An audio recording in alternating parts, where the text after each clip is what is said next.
2월 22일 하나님 말씀을 함께 묵상하겠습니다. 오늘은 누가복음 17장 11절에서 19절의 말씀으로 함께합니다. 예수님께서 예루살렘으로 가던 중 사마리아와 갈릴리 사이에 있는 한 마을로 들어가셨습니다.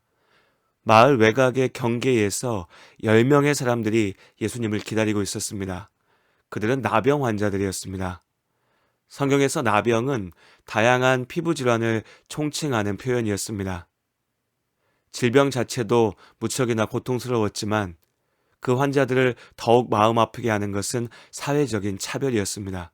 그들은 철저히 소외되고 외면받았죠. 또 역설적으로 그렇게 사회에서 소외되었기 때문에 그들 서로가 하나가 될 수 있었습니다. 오늘 모여있는 10명의 환자들 중에는 유대인들도 있었고 사마리아인들도 있었습니다.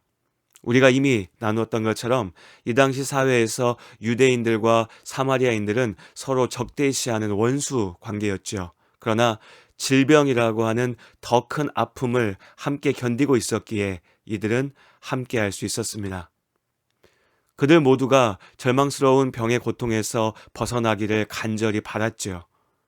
그리고 어느 날 예수님께서 행하는 기적에 대한 소식들을 듣게 되었습니다. 이 예수라면 우리를 고칠 수 있다는 소망을 품게 되었죠. 그리고 마침내 예수님께서 자신들이 살고 있는 지역 근처를 지난다는 소문을 들었습니다. 그들은 예수님을 만나기 위해서 마을 어귀에서 예수님을 기다렸습니다. 그리고 멀찍이 제자들과 함께 마을로 들어서는 예수님을 보았습니다. 그들은 질병으로 인해서 마을 가까이 들어갈 수도 없었고 사람들 곁에 갈 수 없었습니다. 그래서 멀리서 큰 소리로 예수님께 외쳤습니다. 선생님이여, 우리를 불쌍히 여기소서. 사실 이들은 예수님이 누구신지 정확히 알지 못했지요. 그러나 예수님께서 하나님의 능력을 행한다고 생각했기에, 그렇게 믿었기에 하나님의 도우심에 대한 소망으로 예수의 이름을 외친 것입니다. 지금 그들은 예수님께 부르짖고 있으나 또한 하나님의 도우심을 구하며 부르짖는 것입니다. 그리고 예수님께서 그들에게 말씀하셨습니다. 가서 제사장들에게 너희 몸을 보이라. 레위기의 율법에 따르면 나병 환자들은 자신의 병이 나았다는 확인을 받기 위해 제사장 앞에 서야 했습니다. 그리고 제사장이 병이 나았다고 확인해 주면 하나님께 제사 드린 후에 사회의 일원으로 회복될 수 있었죠. 이것이 하나님께서 정하신 회복의 절차였습니다. 예수님께서는 너희가 나은 것을 확인하러 가라고 말씀하신 겁니다. 그리고 말씀대로 제사장에게 가던 중 이들은 자신들의 병이 낫게 되었다는 것을 알게 됐습니다. 예수님께서 그들의 간구에 답하신 것이죠. 자, 이제 내 병이 나았다는 것을 알게 된 사람들의 마음이 얼마나 기뻤을까요? 나를 아프게 했던 그 고통, 나아가서 내가 사랑하는 이들과 함께하지 못하게 만들었던 그 내 인생의 가장 큰 문제가 해결되었습니다. 이보다 기쁜 일이 없고 이보다 행복한 일이 없겠죠. 그들은 아마도 더욱 빠르게 제사장을 향해서 달려갔을 겁니다. 이제 제사장에게 가서 내가 다 나았다는, 회복되었다는 확인을 받고 나면 그동안의 서름과 어려움에서 벗어날 수 있으니까요. 이 기뻐하는 마음은 10명의 환자들 모두가 다 똑같았을 겁니다. 그들 모두가 동일한 문제로 고통받았고 동일한 기적을 경험했으니까요. 하나님의 은혜가 이들 모두에게 주어진 겁니다. 그러나 그렇게 모두가 제사장에게 달려갈 때 함께 무리지어 가던 사람들 중 한 사람은 돌아서서 예수님께로 달려왔습니다. 9명의 사람들은 기적의 결과에만 마음을 쏟았습니다. 이제 자신들은 나았고 문제가 해결되었습니다. 이젠 그동안 꿈꿔왔던 일들을 할 수 있게 되었죠. 그러나 한 사람만은 달랐습니다. 이 사람 역시도 기뻐했지요. 하지만 그는 단지 병이 나았다는 것을 확인하는 것에서 멈추지 않았습니다. 자신이 어떻게 나을 수 있었는가를 생각했지요. 하나님의 은혜였습니다. 하나님께서 그의 삶을 회복시키신 것입니다. 그는 하나님께 대한 기쁨과 감사를 큰 소리로 외쳤습니다. 하나님께 영광을 돌렸습니다. 그리고 그 하나님의 능력을 행하신 예수님을 생각했습니다.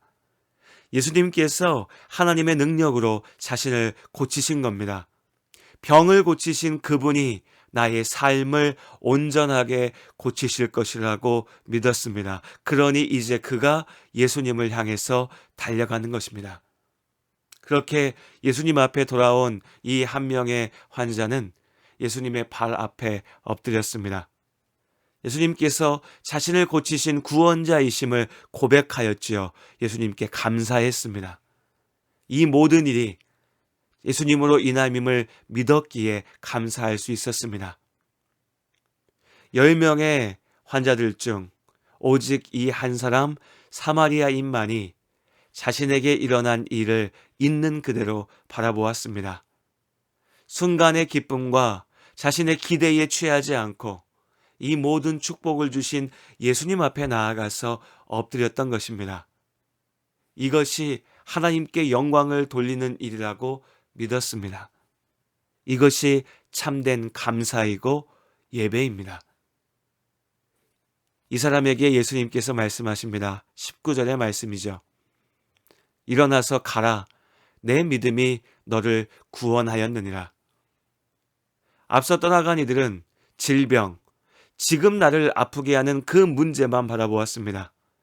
그러나 오늘 예수님 앞으로 돌아온 이 한 사람은 그 질병을 통해서, 병이 나음을 통해서 삶의 본질을 보았습니다.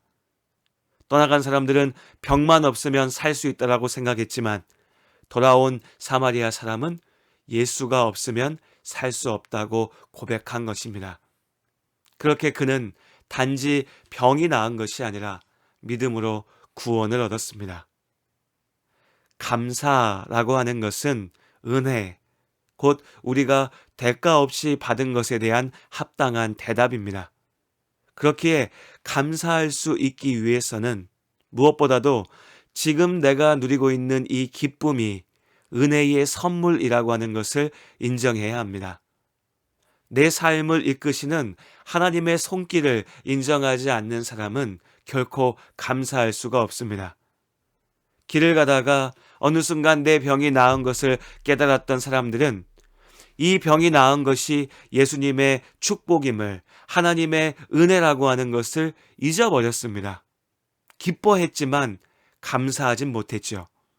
그렇기 때문에 그들의 삶은 지금 나를 괴롭히는 질병은 나았으나 계속해서 반복되는 욕망과 죄악의 굴레에서는 자유로울 수가 없었습니다. 쉼이 없는 삶 속으로 다시 들어간 것이죠.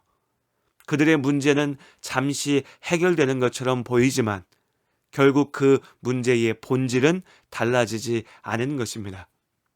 그러나 오늘 이 한 사람, 사마리아 사람은 자신이 받은 은혜를 인정하고 감사하였기에 참된 평안을 얻었고 구원을 누리게 됩니다. 우리가 감사할 수 있다는 것이 또한 축복입니다. 오늘 하루를 살아가며 새로운 한 주를 시작하며 우리는 다시금 하나님 말씀 앞에 섰습니다. 그 말씀에 의지해서 하나님 앞에 기도합니다. 우리 삶의 문제들을 하나님 앞에 고백하며 기도하고 하나님께서 우리의 문제를 해결하시고 우리의 부족함을 채워주시기를 기도합니다. 네, 하나님께서 우리의 기도 가운데 분명히 역사하십니다. 더욱 중요한 것은 그렇게 하나님이 나의 기도를 들으시고 나의 문제가 해결되었을 때 그때 내가 이 모든 일이 하나님의 은혜임을 기억하며 감사하며 주님 안에 온전히 머물 수 있는가라는 것입니다. 오늘 하루도 참 많은 일이 우리 성도님들의 삶 가운데 있을 것입니다. 그 삶의 모든 순간 가운데 나와 함께 하시는 하나님을 믿음으로 붙잡으시길 바랍니다. 그리고 나의 삶 속에 하나님께서 주시는 크고 작은 축복의 순간, 위로와 은혜의 순간마다 하나님 앞에 온전히 감사하며 참된 행복을 누리는 우리 모두가 될 수 있기를 하나님 안에서 소원합니다. 오늘도 주님과 동행하는 복된 하루가 되시기를 축복합니다. 감사해 시험이 닥쳐올 때에 주께서 인도하시니 두려움 없네. 모두 감사해 절망 속에서 새 힘을 새로운 용기 주시니 승리하리라. 나의 모든 생활 속에서 주님이 함께 하시니 주님의 성령 나를 인도하시니 시험이 나를 찾아올 때 주님 지켜주시니 주님의 성령 나를 인도하시니